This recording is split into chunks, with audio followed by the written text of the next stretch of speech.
প্রিয় শিক্ষার্থী, আমি ফণিলাল বড়ুয়া ওরেল উচ্চ বিদ্যালয় অনলাইন ক্লাস থেকে সবাইকে স্বাগত। যে যেখানে আছো সবাই ভালো থাকো, এই দোয়া ও আশীর্বাদ কামনা করি। আজকে আমার পাঠের বিষয় নবম শ্রেণী দশম বিষয় বিজ্ঞান অধ্যায় সপ্তম। অর্থাৎ আজকের এই ক্লাসে যা যা আমরা শিখতে পারবো তা হলো শক্তিশালী দুর্বল অ্যাসিডের বৈশিষ্ট্য বর্ণনা করতে পারবো, প্রাত্যহিক জীবনের অ্যাসিডের ব্যবহার এবং সাবধানতা ব্যাখ্যা করতে পারবো, অ্যাসিডের অপব্যবহার সামাজিক প্রভাব ব্যাখ্যা করতে পারবো। তাহলে দেখো, দুর্বল এবং শক্তিশালী অ্যাসিড বলতে আমরা যা বুঝি, সাধারণত অ্যাসিড পানিতে হাইড্রোজেন আয়ন H+ তৈরি করে। তবে কিছু কিছু অ্যাসিড, বিশেষ করে জৈব অ্যাসিডগুলো কিন্তু পানিতে পুরোপুরিভাবে বিয়োজিত না হয়ে আংশিক বিয়োজিত হয়। অর্থাৎ যতগুলো অ্যাসিডের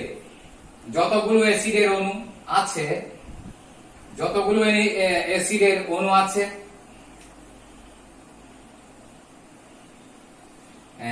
সবগুলো হাইড্রোজেন আয়ন বা H+ তৈরি করে না। সেজন্য এই অ্যাসিড গুলোকে আমরা দুর্বল অ্যাসিড বলে থাকি। আর শক্তিশালী অ্যাসিড হলো খনিজ অ্যাসিড গুলো পানিতে পুরোপুরিভাবে বিয়োজিত হয়ে হাইড্রোজেন আয়ন H+ তৈরি করে। অর্থাৎ যতগুলো অ্যাসিডের অণু থাকে তার সবগুলোই বিয়োজিত হয়। এইসব অ্যাসিড গুলোকে আমরা শক্তিশালী অ্যাসিড বলে থাকি। একটু লক্ষ্য করো, তাহলে আমরা যে জিনিসটা শিখতে পারবো এটা দুর্বল অ্যাসিড। একটু খেয়াল করো, দুর্বল অ্যাসিড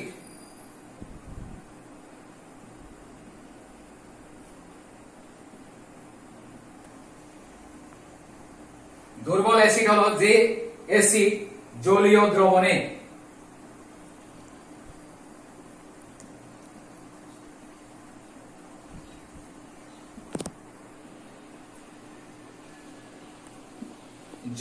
দ্রবণে আংশিকভাবে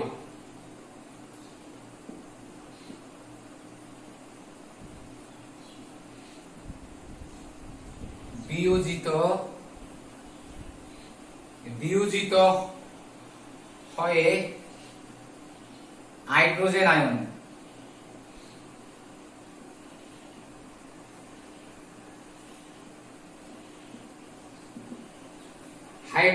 আয়ন বা H+ যাকে বলি আমরা উৎপন্ন হয়।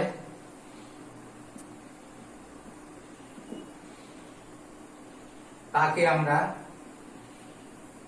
দুর্বল অ্যাসিড বলি।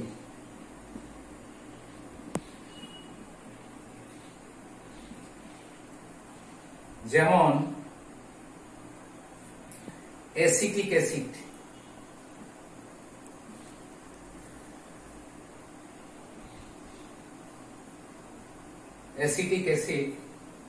সংকেত হলো CH3COOH। Citric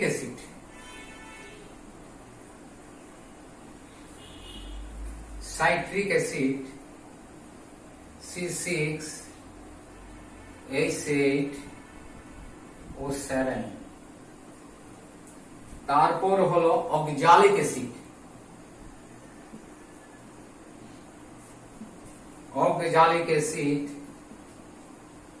HCCOOH। এই অ্যাসিটিক অ্যাসিড এটাকে আমরা ভিনেগারও বলে থাকি। কারণ অনেক সময় নৈর্ব্যক্তিকে পরে ভিনেগারের সংকেত লিখো, তখন লিখতে হবে CH3COOH। আর এই ভিনেগার আমরা বিভিন্ন সংরক্ষণের জন্য, বিভিন্ন আচার সংরক্ষণের জন্য, বিভিন্ন সবজি জাতীয় জিনিস সংরক্ষণের জন্য এই ভিনেগার ব্যবহার করা হয়। এবার দেখো শক্তিশালী অ্যাসিড বলতে আমরা কি বুঝি।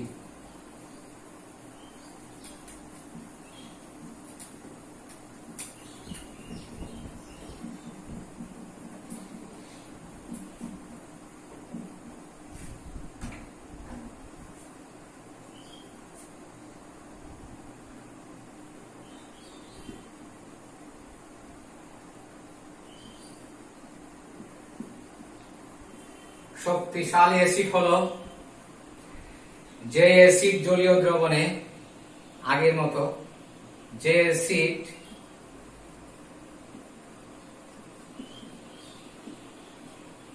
জলীয় দ্রবণে সম্পূর্ণরূপে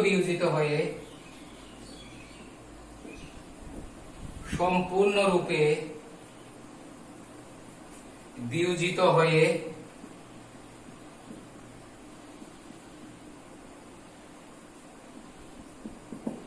বিয়োজিত হয়ে হাইড্রোজেন আয়ন উৎপন্ন হয়।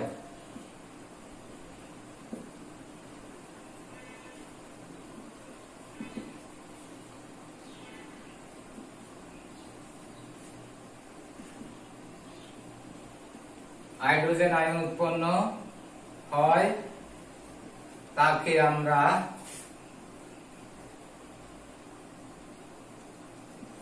শক্তিশালী অ্যাসিড বলি।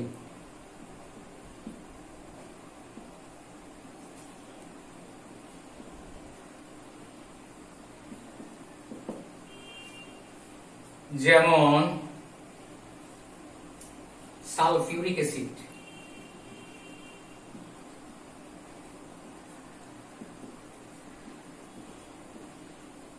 sulfuric acid H2SO4, nitric acid,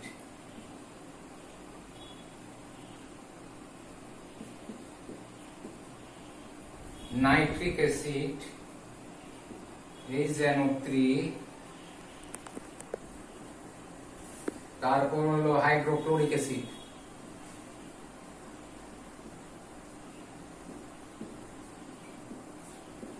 chloric acid HCl।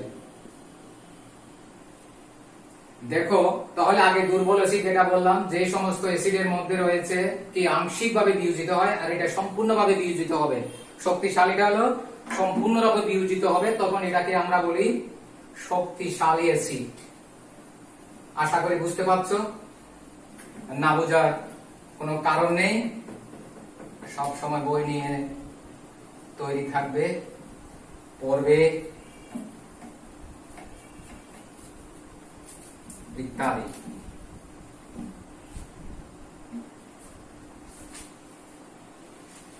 এবার আমরা আলোচনা করব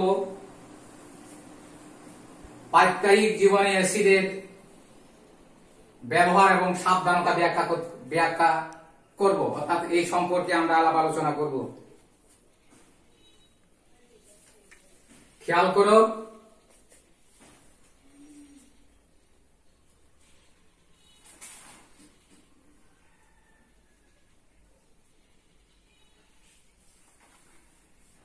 কাছে আসো, দেখো এটা নিশ্চয় দেখতে পাচ্ছ, একটা বলতা আর একটা বিছা, যাকে আমরা আক্রাম বলি অথবা বিছাই ধরো।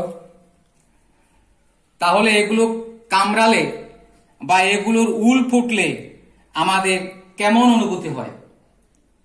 অর্থাৎ আমাদের শরীরে জ্বালাফোড়া করে।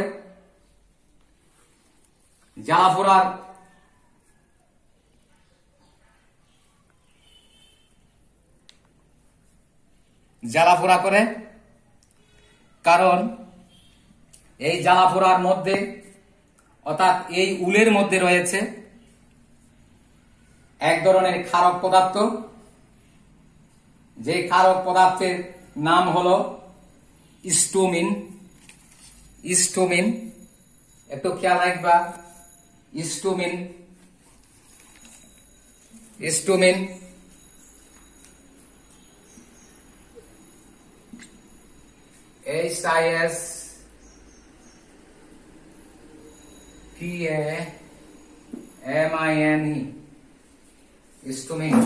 অর্থাৎ এই বিছা যখন কামড়াবে তখন এই কামড়ানোর মধ্যে যে একটা বিষাক্ত জিনিস রয়েছে তার নাম হলো স্টুমিন, অর্থাৎ ক্ষারক পদার্থ। খেয়াল রাখবে।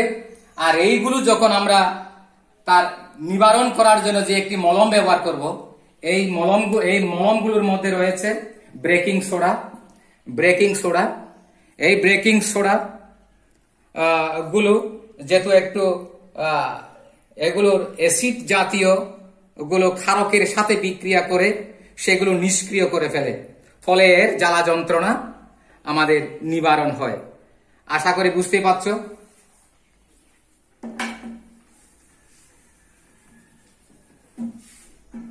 এবার আমরা যাব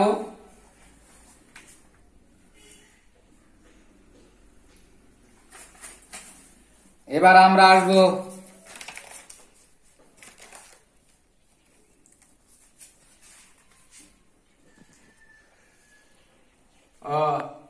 কিছু অনুষ্ঠানের মধ্যে দেখা যায় আমরা এক জাতীয় কি করতেছি, যেটাকে বলে আমরা ভারী খাদ্য, বিরিয়ানি, মাংস, পোলাও ইত্যাদি এই ভারী খাদ্যগুলো গ্রহণ করছি। এই ধরনের খাবার যখন আমরা গ্রহণ করব তখন সেটা পাকস্থলীতে যায়। এক পর্যায়ে পাকস্থলীতে যে আমাদের হাইড্রোক্লোরিক অ্যাসিড রয়েছে, এই অ্যাসিডগুলো এগুলো হজম করতে সাহায্য করে। যদি কোনো এই হাইড্রোক্লোরিকের যদি আংশিক পরিমাণে দিক ওদিক হয় তাহলে দেখা যাবে তার হজম হতে এগুলোর ব্যাঘাত সৃষ্টি হবে এবং বিভিন্ন রোগের উপসর্গ দেখা দেবে। তাহলে আমরা করি কি খাওয়ার শেষে এই পানীয়গুলো যেমন 7 up, Sprite, Coca Cola, Pepsi ইত্যাদিও পানীয় পান করি, কারণ এই পানীয় পানের মধ্যে রয়েছে অ্যাসিড যা আমাদের ভারী খাবার গুলোকে হজম করতে সাহায্য করে। আশা করি বুঝতে পারছো।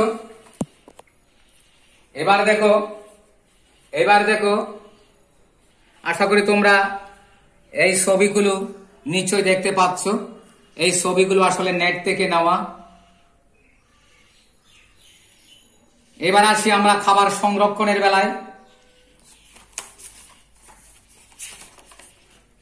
বা অষ্টম শ্রেণীতে আমরা এই যে লেবু, পেয়ারা, আপেল, কমলা ইত্যাদি জিনিসগুলো আমরা কি ভিটামিন সি হিসাবে পাই। আসলে যে প্রাকৃতিক হিসাবে যে ভিটামিন সি আমরা ওষুধ খেয়ে থাকি, সেটা সে যদি আমরা এই প্রাকৃতিক এই ফলমূল খাই তাহলে আমরা এই ভিটামিন সি এর অনেকটা উপকার পেতে পারি। আশা করি তোমরা বুঝতেই পারছো এই ভিটামিন সি আমাদের শরীরের জন্য খুবই একটা উপকারী।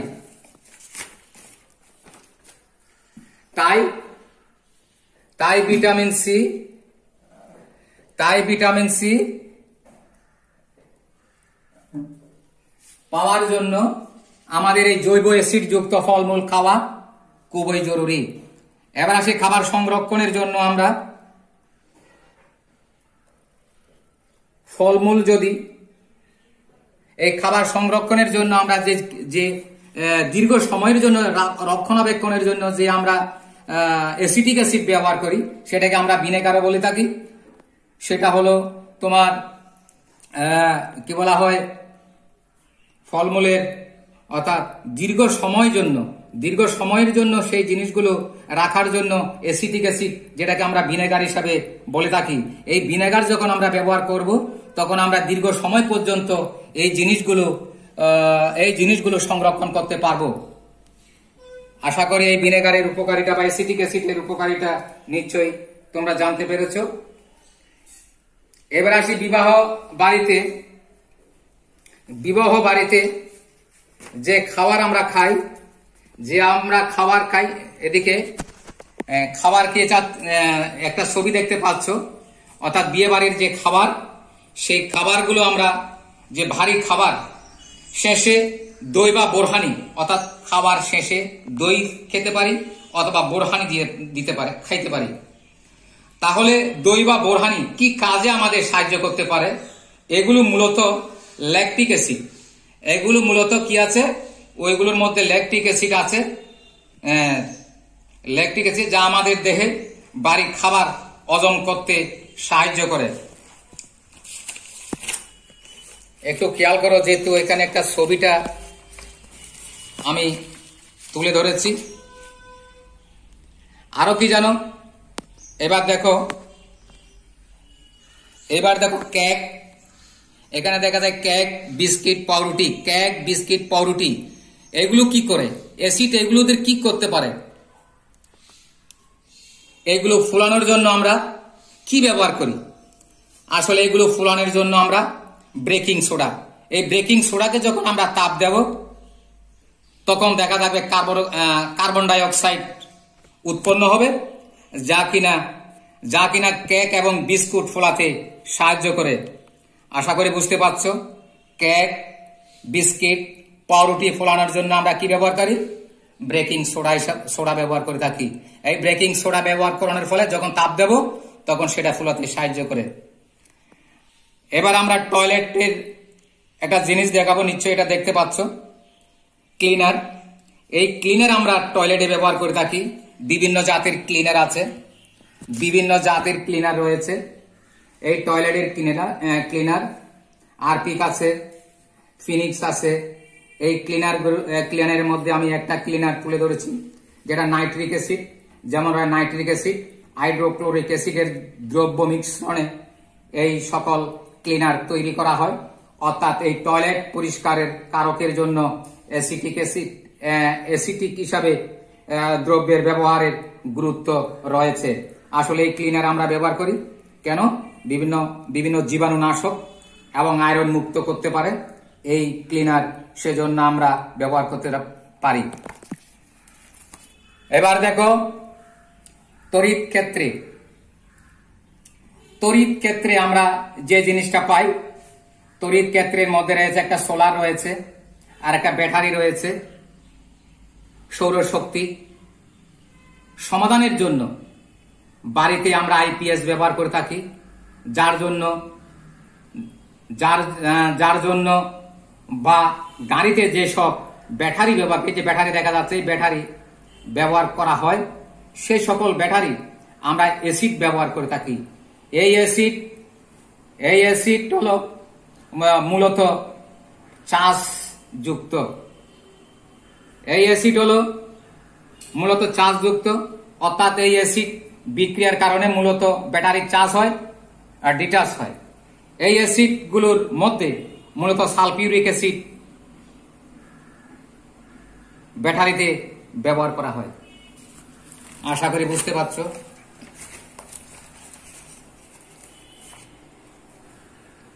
ফসলি জমির উপর যে একটা চিত্র রয়েছে সেটা আমি তুলে নিতে পারি নাই। ফসলি জমির উপর দেখো, ফসলি জমি এবং মাটির উর্বরতা বৃদ্ধির জন্য যেসব সার ব্যবহার করা হয়, ওই সারগুলোর মধ্যে রয়েছে ammonia nitrate, ammonium phosphate, ammonium sulphate. এই সারগুলো ইত্যাদি সার সকল প্রকার কারখানায় তৈরি হয়, যেগুলো সালফিউরিক অ্যাসিড এবং নাইট্রিক অ্যাসিড, ফসফিউরিক অ্যাসিড থেকে তৈরি। তাই আমরা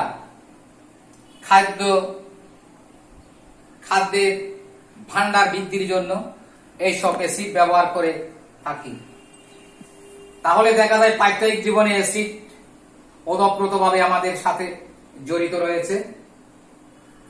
তাই অ্যাসিড ব্যবহার থেকে যদি সাবধানতা অবলম্বন না করি, সেটি আবার ক্ষতির কারণও হতে পারে। যেমনি উপকার আছে তেমনি ক্ষতি রয়েছে। আসলে এই ক্ষতিটা আমরা যদি সাবধানতা অবলম্বন করি, এই ক্ষতি আমাদের কাছ থেকে অনেক কি করতে পারবো, অর্থাৎ রক্ষা করতে পারবো। দেখো এবার লাস্টে হলো অ্যাসিডের অপব্যবহারের সামাজিক প্রভাব ব্যাখ্যা করতে পারবো। আসলে দেখো এটার একটা শাস্তি রয়েছে। এই অপব্যবহারের ফলে 1991 সালে 1995 অনুযায়ী এই অ্যাসিড শাস্তির বিধান করা হয়েছে। এই অ্যাসিড শাস্তির বিধান করা হয়েছে যাবজ্জীবন কারাদণ্ড এবং মৃত্যুদণ্ড হতে পারে। তাই সবার মনে রাখা উচিত এই ঘৃণ্য কাজ থেকে দূরে থাকা। আমরা সবাই আসলে এই ঘৃণ্য কাজ থেকে দূরে থাকব, কারো ক্ষতি করব না এই অ্যাসিড দিয়ে, কারো জীবনের হুমকি তথা নিজেরও ক্ষতি করার চেষ্টা করব না। সবাই আমরা ভালো থাকব এবং যারা এই অ্যাসিড খোলা বাজারে বিক্রি করে তাদের আইনের আওতায় নিয়ে আসব। আশা করি সবাই বুঝতে পারছো শক্তিশালী এবং দুর্বল অ্যাসিডের বর্ণনা করতে পারবো। আমরা এটা বলেছি পাইথিক জীবনে অ্যাসিডের ব্যবহার, অ্যাসিডের অপব্যবহারের সমাজে 1995 অনুযায়ী যেটা আমরা আগে বলেছি সেটা মৃত্যুদণ্ড এবং যাবজ্জীবন কারাদণ্ড ভোগ করতে হবে। অন্যথায় অন্যের ক্ষতির চেয়ে নিজেরও ক্ষতি হবে বেশি। আশা করি আগামী ক্লাসের জন্য সব সময় তৈরি থাকবে। এই পর্যন্ত সবাই ভালো থাকবে, সুস্থ থাকবে। সকলকে ধন্যবাদ।